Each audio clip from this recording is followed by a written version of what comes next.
Hola, muy buenas. Vamos a comenzar esta ponencia en este quinto Congreso Europeo de Naturopatía, que va a tratar sobre el criterio naturopático en el corpus hipocrático. Y la razón de esta ponencia tiene un objetivo también muy concreto, aparte de una razón, que es encontrar ese criterio, buscarlo, el criterio naturopático. Y utilizamos el término criterio para no utilizar el término la historia de la naturopatía comienza, porque eso sería caer en lo que se denomina historicismo. Porque la historia de la naturopatía comienza, como decimos, historia de la naturopatía, arte antiguo, ciencia nueva, cuando Benedicto Luz acuña el término, sistematiza la profesión, funda la primera escuela para formar, la primera entidad profesional. Por tanto, la naturopatía, como toda la ciencia, tiene su momento histórico de construcción.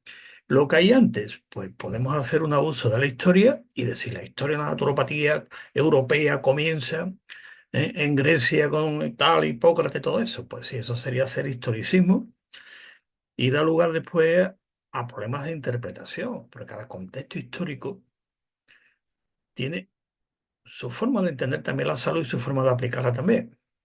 Por lo tanto, por eso utilizo el término criterio naturopático y no la historia de la naturopatía, los orígenes que comienzan en...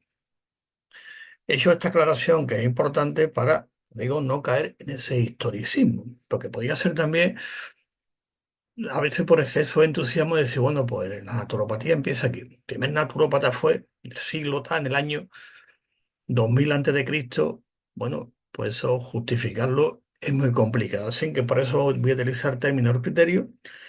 Y en el corpus hipocrático, pues evidentemente, claro, que ahí vamos a encontrar este criterio. Que criterio también podemos entenderlo como aportación conceptual a, tanto al desarrollo histórico de la naturopatía como a la sistematización de la naturopatía. Porque hay, para que haya una ciencia, en nuestro caso la ciencia naturopática, tiene que tener una sistematización que ya la tiene. Esa sistematización es la consecuencia de los aportes conceptuales que se ha desarrollado a lo largo de la historia. Así que comenzamos primero con una idea interesante que dentro de la historia de la naturopatía vamos a ver esa metodología, cuál es el enfoque metodológico en la historia para evitar estos abusos.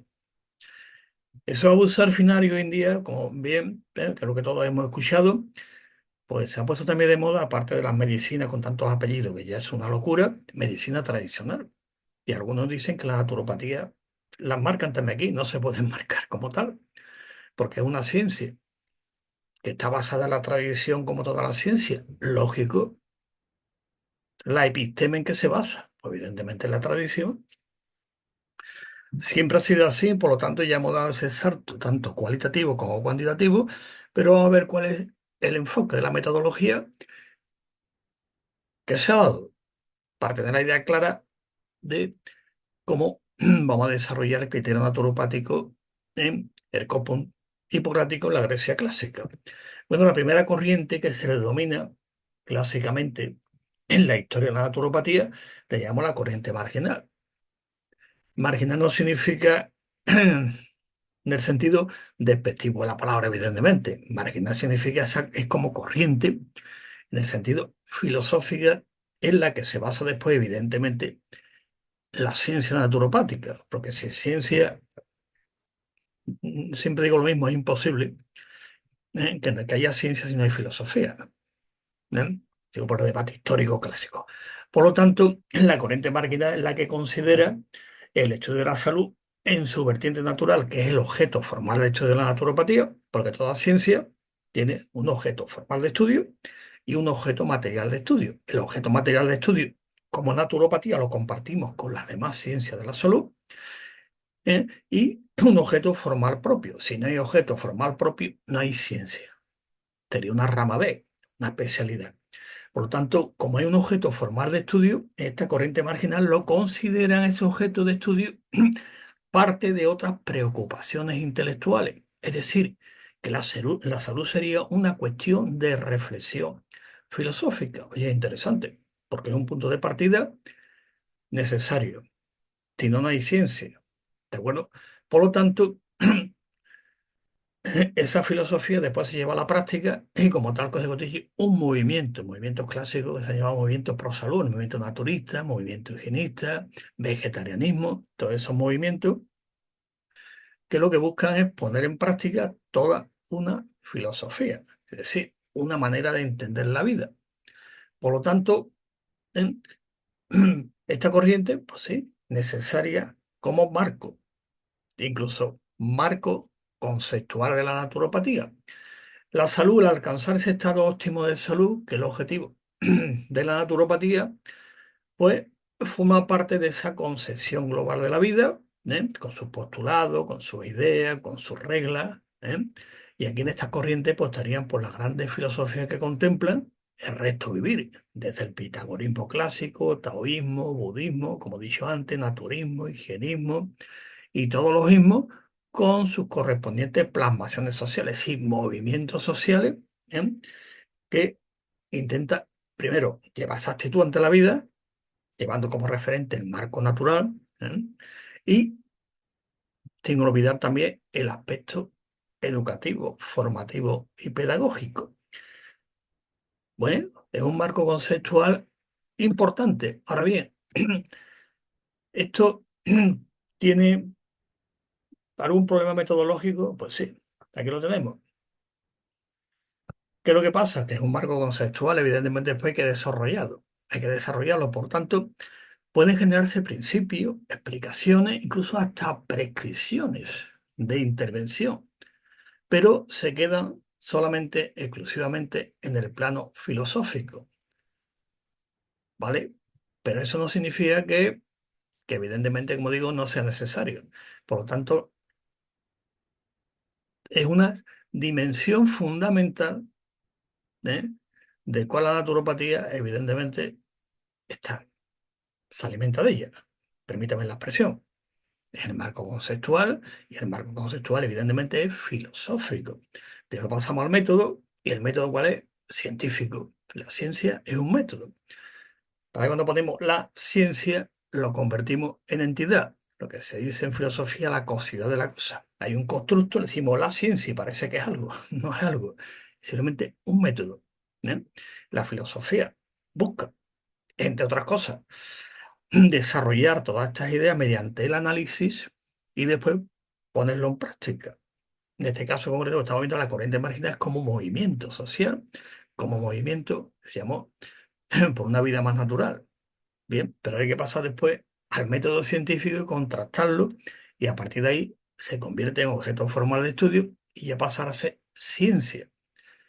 Evidentemente, ciencia dentro del marco filosófico y dentro de su marco social también, y evidentemente con su proyección pedagógica, que es muy importante. La segunda corriente es la corriente subalterna, y esta se entiende perfectamente que es la que intenta subsumir todo lo que es, lo que hemos comentado antes, dentro de lo que se ha llamado clásicamente la medicina como tal. Si subordinan el estudio de la salud en su vertiente natural, que es el objeto formal de estudio, simplemente dentro de la medicina y le ponen un apellido. En aquel momento todavía existe, evidentemente, medicina natural.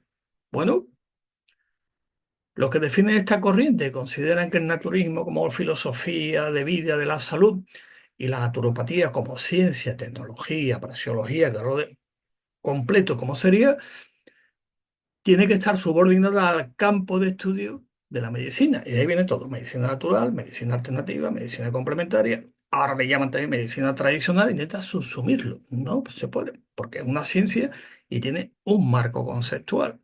Y como tiene un marco conceptual, es una ciencia, no una rama de, ni una especialidad de, si no lo sería. Por lo tanto, esta corriente subalterna intenta subsumirlo. Y ahí vienen los errores clásicos, que lo comenta otras veces, entre ellos el filibusterismo semántico, y los errores que después se plasman en la práctica, utilizar una idea, un concepto dentro de otro marco conceptual. Por lo tanto, esta corriente subalterna, evidentemente, lo que hace es subsumirlo, es decir, no, esto es una especialidad, entra dentro de la medicina y punto, y tiene muchos apellidos. Y también Otros lo están utilizando, lo han utilizado como renovación de, dice, como esto no funciona, vamos a renovarla. Y le cambiamos nombre, dice, como la artificial no funciona, inventamos la natural. Y después dice, oye, las dos funcionan un poquito, pues vamos a llamarle complementaria. Y si la integramos, pues integrativa. Y le vamos dando tantos nombres que eso es muy, vamos, también es importante desde el análisis filosófico. ¿Eso qué denota? Tantos apellidos, ¿qué denota? ¿Qué nos hace pensar tantos apellidos? Pues nos hace pensar, evidentemente, el cambio de paradigma, ¿no? Cuando hay ese cambio de paradigma se intenta poner apellido, a ver si esto lo sostenemos por aquí, lo sostenemos por allí, hasta que al final, pues, pasa por esas etapas el paradigma. Primero viene el anti, esto versus aquello. Después vamos a complementarlo y después vamos a integrarlo. Curioso, ¿eh? Bueno, y la tercera corriente, que evidentemente es la que corresponde a la naturopatía como ciencia, que es la corriente autónoma. Esto justifica y explica la metodología de la intervención naturopática mediante lo que hizo Benedicto Luz, basándose evidentemente en lo que se denomina en historia de la naturopatía los umbrales de la naturopatía, que eso no hay que olvidarlo. Están los umbrales, el criterio, las aportaciones conceptuales, todo eso dentro de la metodología de la historia como ciencia también que es. Por lo tanto, esta forma de conocimiento que es la naturopatía, ya Benedicto Lugo la consideró de carácter autónomo. Dice, vamos a crear algo nuevo. Vamos a coger lo que es lo tradicional, lo de siempre. Como decía Benedicto Lugo, que es la naturopatía, dice lo de siempre, pero vamos a convertirlo en objeto formal de estudio. Es decir, los remedios naturales que siempre se han utilizado, lo convirtió Benedicto Lugo en objeto de estudio. Y empieza ciencia y la historia de la naturopatía. Repito, arte antiguo, ciencia nueva. Por lo tanto, a partir de ahí se van elaborando su propio marco conceptual, su sistematización, sus teorías sustantivas, sus tecnologías específicas de la salud en su ámbito natural, ¿eh? Y por lo tanto, dentro de esta corriente, que la inicia Benedicto Luz, ya estaba antes los umbrales que denominamos umbrales de la naturopatía, y a partir de ahí, pues se va desarrollando la ciencia con su praxeología, es decir, con la práctica profesional naturopática. Por lo tanto, la naturopatía, te propongo al final siempre otra vez eh, el cartelito conceptual que decimos, ¿no? Que la naturopatía, como ciencia de carácter autónomo, dentro del marco de la ciencia de la salud, pues tiene su ontología, su epistemología, su metodología, tecnología, praxeología y axiología. Estas son las tres corrientes ¿eh? que se dan en el análisis histórico, lo que también llama filosofía de la historia también. ¿Eh? Así que ahora vamos a entrar ya, cortamente, hemos hecho esta introducción para, dentro del corpus hipocrático, donde encontramos el criterio. ¿Cómo se elabora? Entonces hay un término concreto, que vamos a verlo ahora. Ya lo he puesto otras veces, algunos me habían comentado que el título sí lo he comentado en otras ponencias, pero siempre es interesante. Entonces, el corpus hipocrático, ahora veremos en qué está compuesto, cuántos libros son, pero vamos a hacer primero cuál es el término o el concepto, porque hay una idea, un concepto y un término que lo exprese, después viene la traducción. ¿Eh? Idea, concepto, término y traducción, que es importante. Entonces encontramos un término que es un antecedente conceptual al término actual en naturopatía, que es el concepto de diaitia. Diaitia significa, literalmente, si lo traducimos a español, día a través de. La itia, ¿qué es? Pues a través de lo que se llama estilo de vida saludable, es decir, la higiene de vida, por traducirlo, que en latín se traduce como ars vivendi. ¿Eh? Vamos quedando con esta idea que es importante, ¿eh? Ars vivendi, ¿eh? Y no vamos a utilizar otra vez el concepto dialéctico de ir comparando, ¿eh? Lo que se llama también la otrocidad, filosofía, ¿no? Yo tengo esto y tengo otro concepto opuesto, dialéctico. Bueno, yo lo dejo ahí para que vayamos pensando, ¿eh? Y no voy a poner el otro, ¿de acuerdo? Entonces tenemos el ars vivendi. Entonces, otro concepto con el cual no vamos a confundirlo, que también aparece en el corpus hipocrático, que otra ciencia también dice, aquí está la historia, empieza está el tema, que es el concepto de iatrón y etrón, que se llama, literalmente significa curador, que después traduce, ya sabes, no voy a entrar en detalle porque estamos hablando de naturopatía y no me gusta hacer estudios comparativos, pero vamos al griego y aquí está el concepto de iatrón. Significa literalmente curador. Y tecné y atrique, que también aparece en el corpus hipocrático, tecné un término ¿eh? acuñado por Aristóteles, la metafísica. Tecné significa literalmente hacer sabiendo hacer, hacer sabiendo hacer, viene de la palabra tecnología. Entonces aparece otro término que es tecné y atrique, que literalmente significa arte de la curación. Y aquí está el término que os he dado para el final, ars vivendi, ars curandi. ¿eh? Importante el criterio naturopático en el cuerpo hipocrático. Pero vamos a entrar en la parte que nos interesa, que es la diabetes. La otra parte escapa al objetivo de esta ponencia, evidentemente. Que os pongo del cuerpo hipocrático la portada del segundo, un montón de volúmenes. Bueno, pues la diabetes era entendida como régimen de vida. Yo pongo entre paréntesis estilo de vida saludable, que podemos traducirlo perfectamente, pero régimen de vida y no como meras reglas alimenticias, como después la palabra día y tía se ha traducido, como todo, evidentemente, después viene el contexto. Si lo sacamos del contexto, le damos otro. ¿eh? Esto ya creo que era Ferdinand de Saussure, ¿no? La lingüística estructural que él desarrolló en la escuela polaca, pues hablaba, que tenemos el signo, significante y significado. Y el signo siempre tiene un valor relacional. Se traduce, por lo tanto, no se limita a las meras reglas alimenticias. El prestigio de la dietética tuvo dos motivos principales en la Grecia clásica. Después pongo al final la bibliografía, porque queréis ya un poquito amplía también. Las convicciones de que los nomoes y las costumbres, nomoes significa costumbre, los usos de la vida social son capaces de modificar la naturaleza del ser humano. Y ahí, fijaros ya donde empieza el tema, ¿no? El contexto. Hoy actualmente esto se le llama determinantes sociales de la salud. Determinantes sociales de la salud, que es muy importante. Y después la concepción microscópica de esa naturaleza dentro del macrocosmos. Aquí pongo en este esquema resumido los tres principios sobre la dieta, las costumbres, que modifican la naturaleza, la fisis del ser humano, y esa correlación entre el microcosmos y el macrocosmos, ser humano, el mundo. Y la día a día equivale, en este caso concreto, a las costumbres que tenemos, la costumbre de alimentarnos, cómo respiramos, cómo vivimos, cómo pensamos, cómo eliminamos. ¿De acuerdo? Es importante cuando ya se va desarrollando todos estos conceptos. Impresionante ese gran salto que se dio en la Grecia clásica, del salto del mito al logo. Bueno, pues ya tenemos ya el término, diaetia, y la definición.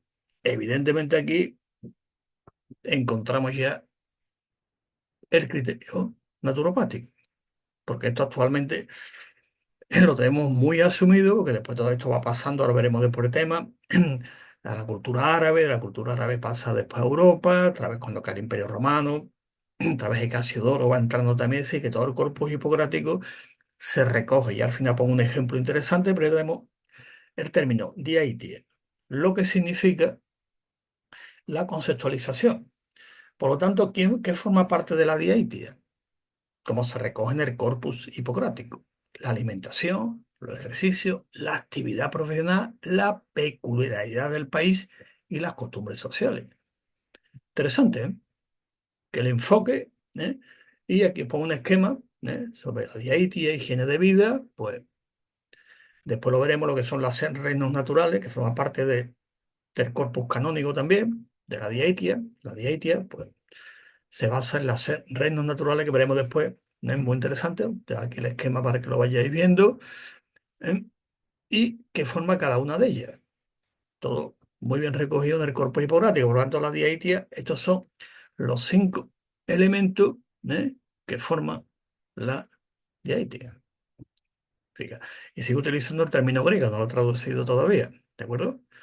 Digo, a nivel de lenguaje hablado, que ya está traducido como higiene de vida, que es la traducción como más literal. ¿De acuerdo? Bueno, pues la diaetia, seguimos. ¿Cuándo surge? Bueno, según algunos autores dicen que surge en el círculo pitagórico. ¿Bien? Una vez que se cierra la escuela pitagórica por las circunstancias históricas, pues evidentemente esos conceptos ya se estaban desarrollando dentro de la escuela pitagórica. Y uno de esos discípulos, que fue Almeón de Crotona, fue, diríamos, la primera definición que tenemos de salud en el mundo griego es de Almeón de Crotona, que se recoge en el Corpus Hipocrático, siglo V antes de Cristo aproximadamente. Pero ya este concepto de día y día ya está en la escuela pitagórica. Incluso hay otros autores, pongo aquí uno, Citón, a Kurzweil, incluso anterior a Pitágoras también, o sea que es antiquísimo el término, al servicio de incluso de una intención religiosa, ritual. Lógico, todavía no se había dado ese salto que se llama del mito al logo, por lo tanto está entroncado dentro de ese aspecto mitológico, religioso, ritualista. El carácter iniciático, todo eso evidentemente estaba rodeado, por eso incluso fijaros que el término deity es incluso anterior. ¿eh? Y ya después, una vez que se da el salto del mito al logo, se convierte en regla del sano vivir y se difundió por toda la Grecia clásica. El concepto de diaetia, traducción higiene de vida, estilo de vida saludable, una traducción más libre, y cómo pasa, vamos quedando con este concepto que es importante, al final veremos un esquema, cómo pasa a la escolástica con el nombre de regula vitae. Diaetia pasa a regula vitae, regulación de la vida. ¿eh? Y después, en la Edad Media, que se recoge después, aquí también en España, en aquella época, la España medieval, como régimen sanitatis, la Edad Media. Interesante cómo el concepto de la Grecia clásica sigue, continúa, simplemente lo que hace es se le cambia el nombre, no olvidar, significado, significante, el signo tiene un significado y un significante. Y siempre es relacional, estoy comentando. Por lo tanto, esta es como el término, más bien que evolucionar, ¿eh? Va a su contexto concreto, en cada momento. Aquí os pongo los nombres, que es lo mismo. ¿Y cómo le llevamos actualmente? Pues evidentemente podemos decir naturopatía, sí, vamos a decirlo. ¿De acuerdo? Además, también, para que veamos que incluso anterior al corpus hipocrático ya existía. Aquí os pongo que ya lo cita Platón también, te recoge también el anónimo londinense, ¿eh? Aeródico de Selimbria, que fue uno de los divulgadores de recto vivir. ¿eh? Según nos dice Platón, él inventó el método que se llama actualmente dietético gimnástico, o sea, la alimentación. ¿eh? Él planteaba alimentación, ejercicio, y vamos a traducirlo a español, masaje también, anterior. ¿eh? Y según cuenta la tradición, fue uno de los maestros del supuesto Hipócrates. Digo supuesto porque Hipócrates, creo que ya lo he dicho un montón de veces, hay datos históricos y esto es compartido, pues no existió. Simplemente mito. Mito, no voy a entrar ahora cómo se desarrolla el mito, de ese salto, permitidme la redundancia del mito al logo, que atrás el mito al logo de los dioses a los humanos tiene que haber intermedios. ¿eh? Pero no existió como tal, y si existió alguien en aquella época, parece que Hipócrates era un nombre muy común, había uno, Hipócrates uno, Hipócrates dos. Bueno, pues Heródico de Selimbria fue uno de los maestros de aquella época. Otro, que lo define Platón, dice tan prestigioso como discutido. Hay textos muy interesantes que les gusta leer, ¿no? Y, y aquí se va desarrollando ya, pues todo lo que es la diaetia. Otro de los iniciadores también fue Ico de Tarento, ¿eh? Que ninguno de ellos de los dos aparece en el Corpus Hipocrático, lo veremos ahora un poquito someramente los libros de que tratan los 52 libros del Corpus Hipocrático. Entonces también vamos a nombrar aquí a Ico de Tarento, que también Platón lo cita.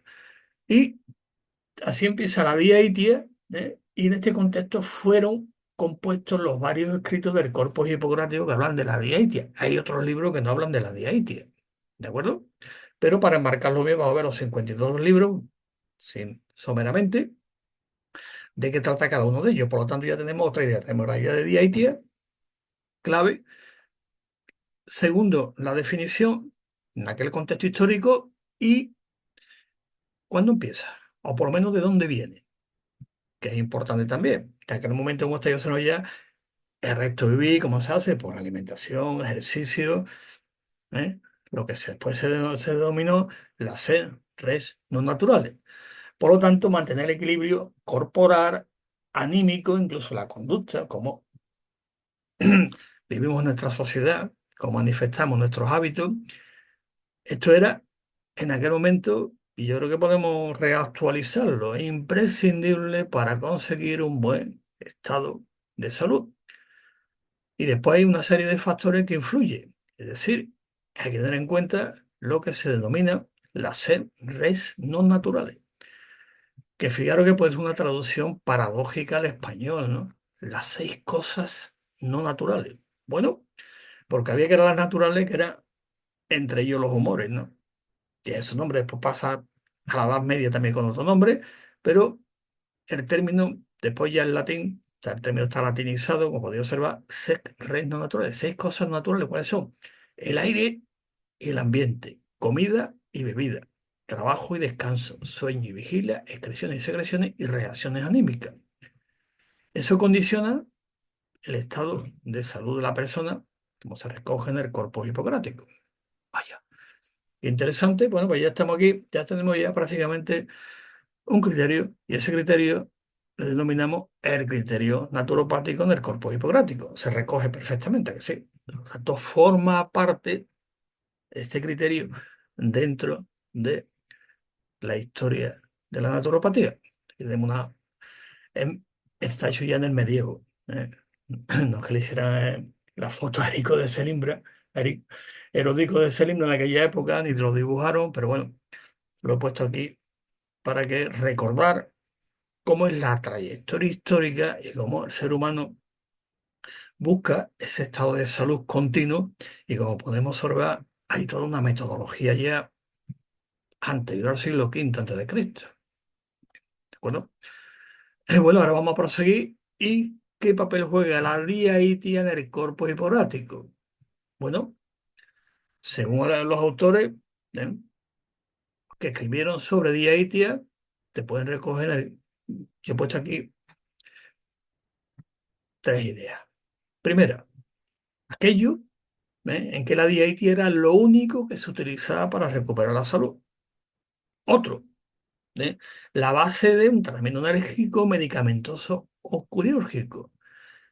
Esto es importante porque después necesitamos un salto a la Edad Media, había un dictum hipocrático en el siglo XIII, ¿eh? Muy interesante, en que había un orden. Decir primero la diaitia, segundo la medicina, traducción libre, ¿eh? Tercero la cirugía. Es decir, como decimos los naturópatas, naturopatía, donde acaba la naturopatía, empieza la medicina. Es decir, cuando hay un compromiso vital, no. Por lo tanto, otro que decía, oye, la diabetes se puede utilizar, sí, la seguimos utilizando, claro.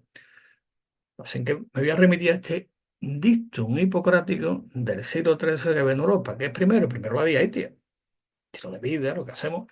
Oye, cuando eso no llega, ¿qué hacemos? Pues pasamos a la segunda y tercera, por esta la cirugía, evidentemente. Siglo XIII. ¿eh? Y aquí se recoge.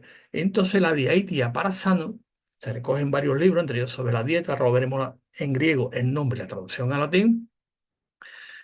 El autor, pongo autor porque evidentemente como comentante, y por que no escribió ninguno, hay algunos que pudo haber escrito, pero ninguno, enseña que el recto equilibrio entre los alimentos y el movimiento no solo sirven para conservar la salud, sino también para mejorar la condición natural del ser humano. Como con un régimen adecuado, las almas pueden hacerse más inteligentes y penetrantes de lo que por naturaleza eran. También lo pongo esto al final, porque una frase ¿eh? que recoge, repito, el criterio naturopático. Esta frase impresionante. Bueno, aquí están el papel que juega la diabetes en el cuerpo hipocrático, que recogemos evidentemente los tres. Primero, oye, hay que utilizarlo para recuperar mantener y acrecentar la salud? Sí, evidentemente, teniendo en cuenta la dimensión física y como vemos aquí también, la dimensión también anímica del anima mundi, del alma. Y ahora vamos a ver, ¿eh?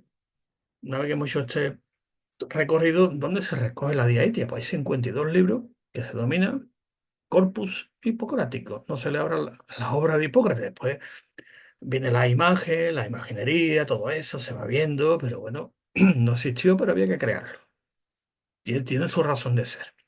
Del mito al logos. Pues son 52 libros, ¿eh?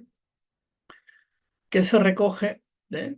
Yo he puesto, fíjate también que utiliza geología para evitar el abuso. No utiliza naturopatía, no utiliza otra ciencia. Otros utilizan otra ciencia y ponen su nombre. Esto trata después yo cojo evidentemente los libros recogidos en la literalidad, pero bueno, se podemos hablar de geología, que es importante, y geología significa ciencia de la salud, porque se habla de todo, ¿de acuerdo? Ya veremos todo lo que se habla. Y que va desde el siglo V antes de Cristo al siglo III. Fijaros todos los años que han pasado. Un montón, ¿no? 800 años. Y él los recoge por la Biblioteca de Alejandría. Bueno, te van recogiendo, como ellos dicen, todo lo que venía de Allende de los mares, se va recopilando y a partir de ahí se recogen 52 libros que después se va traduciendo. Bueno, tiene toda una historia, la edición de vintage, todo. ¿Eh? Hasta que llega a traducciones actuales también muy interesantes. Bueno, este es el corpus hipocrático, pues escrito de carácter general, ¿cuáles son? Pues por ejemplo el juramento, que es el clásico Orcos, ¿eh? Que es de origen pitagórico. ¿Ven? Aquí os pongo esta cruz bizantina del siglo XIII porque se encontró en el siglo XIII escrito en esta cruz bizantina. Y es de origen pitagórico. El orco, vamos, está estudiado a nivel filológico también, todos unos estudios muy interesantes en el juramento, que se ve el juramento hipocrático, además, de origen pitagórico, se le pone hipocrático. ¿Eh? Después, la ley, los nomoi que hablamos antes, las leyes y costumbres, pues de origen platónico. Sobre el arte peritecné, que hablamos también antes, la tecné y etriqué, pues está relacionado con Hipias, que era un sofista. Bueno, sobre la medicina antigua, que es una traducción, he mantenido los nombres literales, ¿no? De la obra clásica de Émile Littré. ¿De acuerdo? Que está traducido también al español. ¿Eh? Periatriques de Prisca Medicina. Se traduce al latín así, que una literalidad a veces, cuidado. Este escrito es de procedencia de Cos o Etnido. Son las dos escuelas clásicas que había en aquella época de geología. Digo, para aquellos que busquen todo esto, y lo meto aquí, ¿no? Y geología. ¿Eh? La escuela de Cos y la escuela de Nido. La escuela de Cos clásicamente se ha clasificado que es más patológica y la escuela de Nido es más nosológica. Por la diferencia entre el patio y el nosum que veremos ahora, que aquí en el cuerpo hipocrático lo definen de una manera diferente. Sobre el periatrón, pues compuesto en el siglo I después de Cristo, sobre la decencia, siglo I después de Cristo, ¿eh? Los preceptos clásicos, que es muy interesante, yo que le guste. Algunos también habéis escuchado esa frase clásica que dice, sí, Hipócrates, que tu alimento sea tu medicina y tu medicina sea tu alimento. ¿La habéis escuchado? Que si lo hemos escuchado miles de veces, pues no lo digo, no aparece aquí. No lo digo. Es una obra posterior al año 70. Los preceptos posteriores a Epicuro fijaron el año, que Epicuro más o menos 200, siglo III antes de Cristo. Y los aforismos clásicos, hay una imitación de algún filósofo y es oscuro, pero no se sabe el nombre cuál es. Esto es filología clásica. Por lo tanto, ya vemos que los escritos generales, ya empezamos algunos, interesantes sobre anatomía, sobre el corazón, atribuido a Filistón, de influencia pitagórica, particularmente el capítulo 5, perisarco, de músculo, sobre la glándula, sobre los huesos, sobre la naturaleza del hombre, perificia antropo de natura homini, atribuido a Polibio, yerno supuestamente de Hipócrates. Sobre la generación y la naturaleza del niño, muy interesante también, son del mismo autor de Enfermedades 5 de la Escuela de Escnido. Pues aquí, para ilustrarlo, no sea tan aburrido, pero es interesante siempre saberlo, conocerlo y situarnos dentro del marco conceptual, el criterio naturopático y en el debate que tenemos, porque la ciencia es fundamental, el debate para seguir avanzando. que en la ciencia el límite siempre es móvil, no es cerrado. Este es un clásico sobre las aguas, aire y lugares que al que le guste leer, ¿eh? puede encontrar ¿eh? muchas referencias en otras culturas. ¿Mm? Es unión de dos obras de distintos autores sobre los humores, que este es un clásico, este de la escuela de Kos. ¿Quién lo escribió? Pues la escuela. Distintos autores. Sobre las crisis, este es muy interesante también, sobre los días críticos, no se conoce el autor, sobre las hebdomadas, que escribe a mediados del siglo V, sobre las ventosidades, está relacionado el autor con el sofista Hipias. Pronóstico de la escuela de Kos, todo esto son de la escuela de Kos. Había algunas más, pero estas son las dos clásicas. ¿Eh? Epidemias, pues datada del siglo III, escuela de Nido, escuela de Nido, escuela de Nido. Sobre las infecciones internas, este es muy interesante también, escrito en la escuela de Nido también, la enfermedad sagrada, siglo I después de Cristo. Los lugares en el hombre, pues no se sabe. Epidemia, siglo III, otra vez la escuela de Nido, escuela de Nido, escuela de Nido, veis todas las obras que se escriben. Otra vez la escuela, la enfermedad sagrada del siglo I después de Cristo, sobre los lugares en el hombre, pues no se sabe. Aquí está ya alguno de contenido. Lo traigo de la literalidad de la traducción no pone eso, griego, ¿vale? Simplemente lo dejo aquí expuesto para que veamos el abuso historicista, que es increíble cómo se abusa, ¿eh? Del historicismo, que actualmente se le llama presentismo. Yo desde aquí voy a analizar la historia. Se llamaría la deconstrucción. Voy a deconstruir aquello. Cuidado con tanto de construir, de construir, de construir. Como decía el que empezó con esta corriente de la posmodernidad, la deconstrucción. Dice, fuera del texto ni nada. Fuera del texto está el contexto. Sin contexto no puedo interpretar el texto. Las deconstrucciones conlleva esto, que yo desde aquí, como practico el entrismo, deconstruyo todo aquello y lo pongo según mi estructura. ¿Eh? ¿Mi estructura cuál es? Mi estructura cognitiva, siguiendo un poquito también los a priori de que hablaba, a priori del entendimiento. No, categorías del entendimiento de que hablaba Immanuel Kant. Esto tiene su problema con la estructura. ¿Eh? Y pues lo he dejado así para que veamos que en naturopatía, por lo menos los que nos dedicamos también, aparte de la ciencia, la historia y la práctica, dedicamos también a la historia, pero con el mayor rigor posible, aunque es muy difícil a veces ¿eh? Hacerlo sin categorías. Categoría o estructura, mejor dicho. Me gusta más la palabra estructura que categorías, ¿vale? Pero lo dejo así y hago este comentario oportuno para la reflexión. Aquí está sobre la dieta Peridiaiti, o sea, escuela de cosas. Interesante. Y sobre el uso de líquido, que el autor, pues, no lo sabe. Y aquí ya algunos ya son ya, bueno, pues mira, lo que dijimos antes, dictum hipocrático del siglo XIII, aquí está. La escuela de Co, mira, este posiblemente aquí hay dos que puedan ser Hipócrates, pero no se sabe si fue Hipócrates primero y Hipócrates segundo.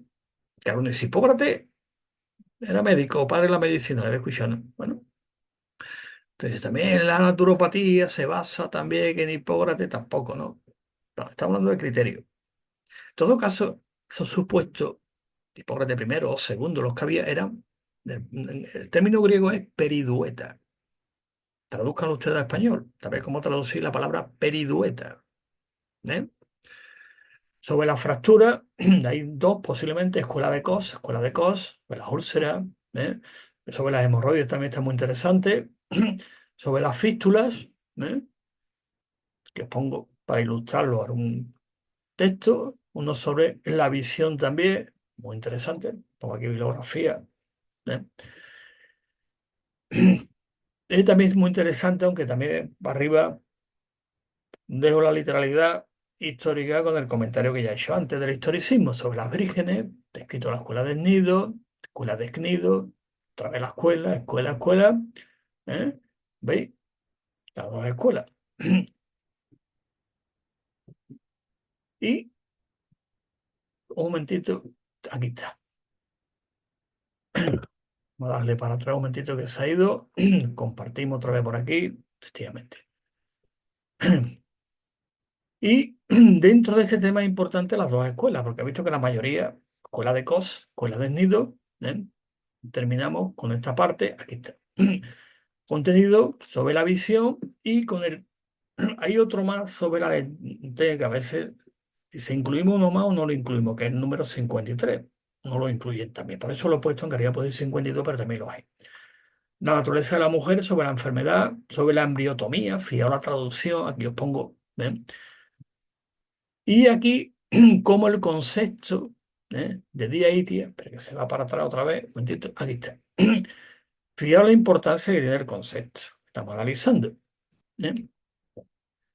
Cómo de la cultura griega, donde está viendo esto de día y día, fijaros cómo pasa, como comenté antes, a la cultura romana, pasa como ars vivendi, en el medievo también se mantiene. Es un término que, por ejemplo, Hugo de San Víctor, ¿eh? Rector creo que fue de la Universidad de París en el siglo XIII, él distingue también entre ars vivendi y ars curandi. Como hemos comentado antes, la cultura monacal, pues, regula vital y después pasa a la cultura renacentista, fijaros con este nombre, Big Natura Regeneratriz. Que habéis escuchado el término alguna vez, Big Natura Medicatris. Ese término no aparece en el corpus hipocrático. Eso es una interpolación de traductores de Renacimiento. El término es Big Natura Regeneratriz. Que sí, a nivel literal, el primero que la utiliza fue Alejandro de Tralles. Por lo tanto, existe que es la fuerza regeneradora de la naturaleza. La Big Natura Medicatris es una falacia, fuerza medicalizadora de la naturaleza. Eso no tiene ningún sentido. Fue una interpolación, sí, esto ya lo he comentado también otras veces por ahí, podemos comentarlo, no aparece en el corpus hipocrático, por una razón simple y sencilla. Vamos a remitirnos a Heródoto, gran historiador, y leemos a Heródoto, y Heródoto nos explica perfectamente lo que significa el término medic, ¿de dónde viene? Y el significado que tiene, por lo tanto, por eso, después, fijaros, nos vamos a la cultura oriental, tenemos ya Ayurveda, taoísmo, la cultura árabe, la psicotadbir, ¿eh? Que no voy a entrar en la clasificación del siglo XI, porque si buscamos, o dice, vamos a buscar los orígenes de la naturopatía, ven cada momento cultural, contexto. Cultural hay un contexto que se llama de descubrimiento y un contexto de justificación. En el contexto es complicado, ¿eh? Pero si nos atenemos a las primeras definiciones y clasificaciones profesionales, pues nos encontramos en el siglo, en el año 1000, siglo XI ya, en el Califato de Córdoba, en que ya hay una figura que se llama mutatazbir. Podemos libremente traducirlo por naturópata, claro, pero literalmente no significa eso. Pero hay un criterio también. ¿De acuerdo? Lo pongo aquí. Dentro de la cultura indoamericana, pues todo el tema del chamanismo, que también es muy interesante, y después ya actualmente por los grandes movimientos que hemos hablado, el movimiento vegetariano anglosajón, el movimiento naturista germánico, el higienista norteamericano, el movimiento naturista iberoamericano y todo el movimiento ecologista, el medio, ese gran paso que se dio de ese teocentrismo, antropocentrismo, biocentrismo, ecocentrismo, y al final estamos todo el tiempo dando vueltas. Y todo eso al final sirve, evidentemente, para el desarrollo de la naturopatía que comenzó al final del siglo XIX, principio del siglo XX, con Benedicto Luz. Dejó este esquema que es muy interesante, la evolución del concepto. Y dentro de este concepto, que es muy interesante, pues se desarrolla, dentro de la dieta, como ya comenté antes, son las 6 res no naturales, las 6 cosas no naturales para tener salud o divina armonía, como decía los griegos, contigo mismo, con la naturaleza y con los que te rodean, con la propia sociedad. ¿Eh?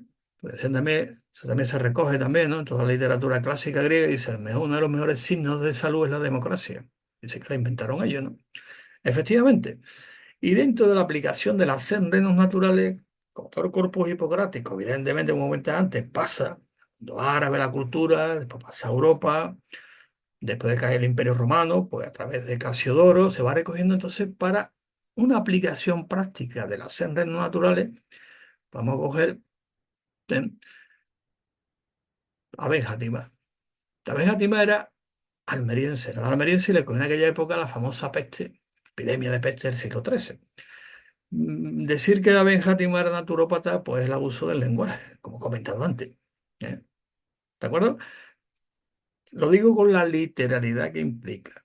Le podía decirlo, podía decir, ven, Játima era naturópata porque cumplía con todos los requisitos de ser naturópata actualmente. Entonces, cuidado.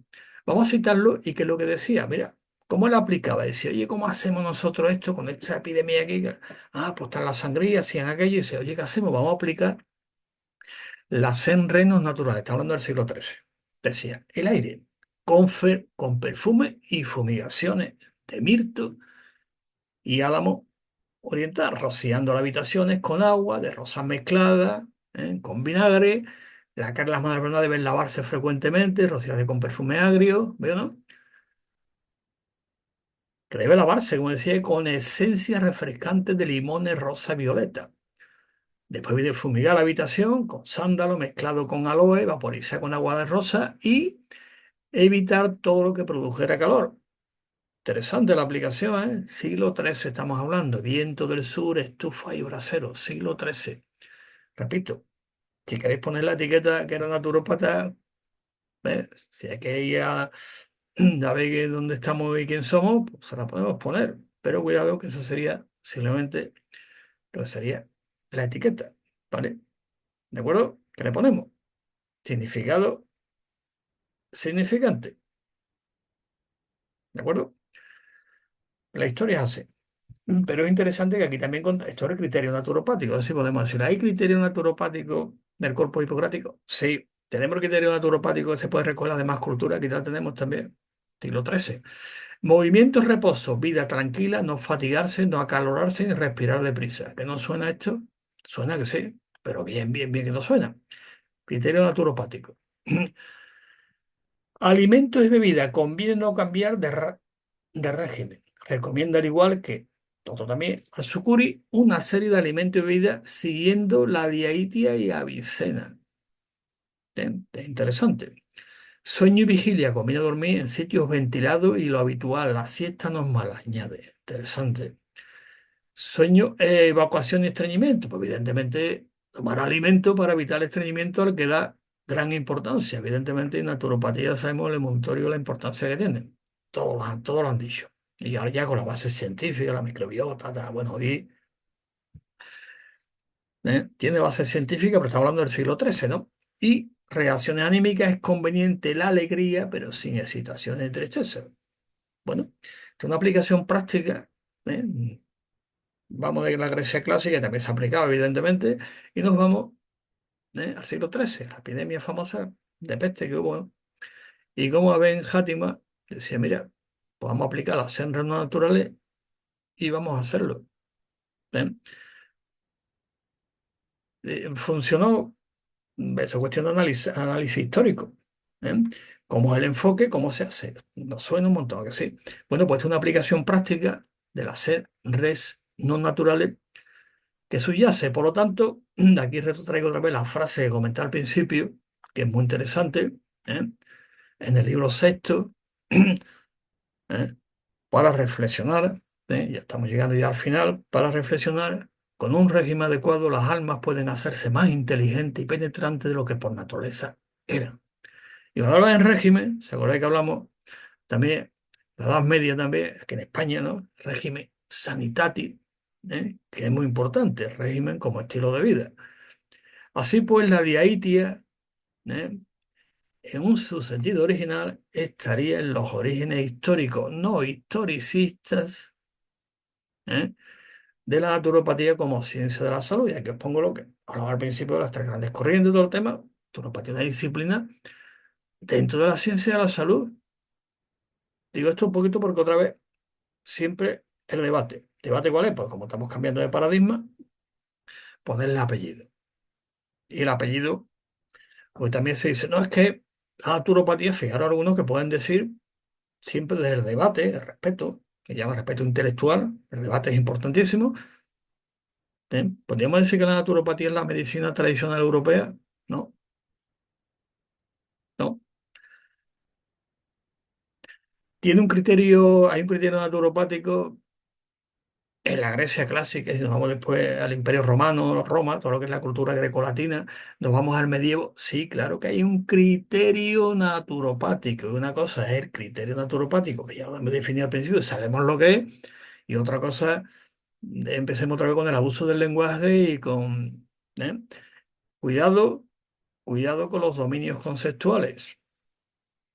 Cuidado con los dominios conceptuales, que es los problemas, cuidado con confundir y pasar todo a ente. Como los grandes pensadores decían, ser y ente. ¿eh? Pues entonces da lugar a que la naturopatía, evidentemente, que lleva ya más de 100 años de historia, con una sistematización a su espalda bastante alta, con un método científico contrastado, para entrar en debate como los chinos tienen la suya, los de la India tienen la suya, nosotros también queremos la nuestra y los otros la nuestra, ¿no?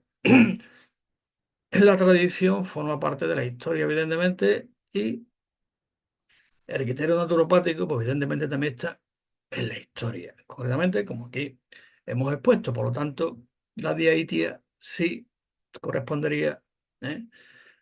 a una base fundamental dentro de la historia de la naturopatía porque aporta un criterio muy concreto que hemos desarrollado.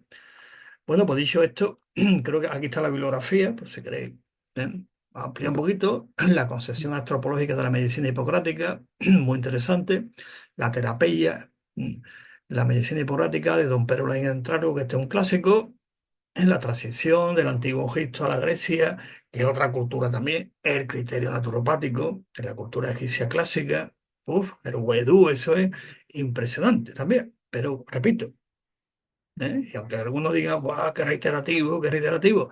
Criterio naturopático. No empecemos ya a justificar lo que hacer historicismo. Quiero justificar lo que hago con la historia. Entonces me ponga a repasarlo. Pues claro que lo justifico. Si yo tengo una a priori, es decir, una estructura, pues evidentemente claro que me sale y lo justifico. Tiene ningún problema, me va a salir fijo, pero eso es historicismo, no es historia. ¿De acuerdo? Los ejercicios físicos y la calidad de vida en el corpus hipocrático. Esto ya lo podéis verlo también en un blog que se llama Cuaderno de Historia de la Naturopatía, ¿eh?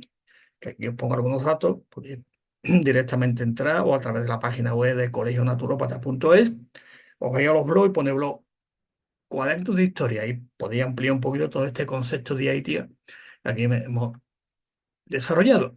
Bueno, pues ya terminamos y gracias por la atención prestada. Cualquier crítica, pregunta, debate, pues como en las redes sociales, pues podéis hacerla directamente o, si no, si queréis hacerla más personal, pues aquí está el blog que os comentaba antes, Cuaderno de Historia de la Naturopatía, o me podéis escribir directamente a mi correo personal y yo os contestaré, si no, pues abrimos el debate, que los debates son siempre importantes, interesantes y necesarios. Y después las redes sociales de nuestra organización colegial naturopática, a la que me honro en presidir, pues nos podéis encontrar pues, en todas. Ahí podéis hacer todas las preguntas, todos los temas, todas las dudas que se vaya aclarando y la naturopatía como ciencia ya está consolidada después de más de 100 años de historia. ¿Seguimos sistematizando la naturopatía? Sí. ¿Es fundamental la historia para fundamentarla? Sí, pero desde el punto de vista de los conceptos, de las ideas, conceptos y la terminología. Que quede claro qué es lo que estamos haciendo, porque como digo antes, es muy fácil. Se puede justificar todo lo que queramos y podemos encontrarlo en todas partes. Pero hace falta aplicar siempre el rigor científico. Y en la historia también existe una metodología para irla desarrollando. Así que muchas gracias por la atención prestada y cualquier duda, pregunta, repito, lo que sea, pues adelante y seguimos con el debate.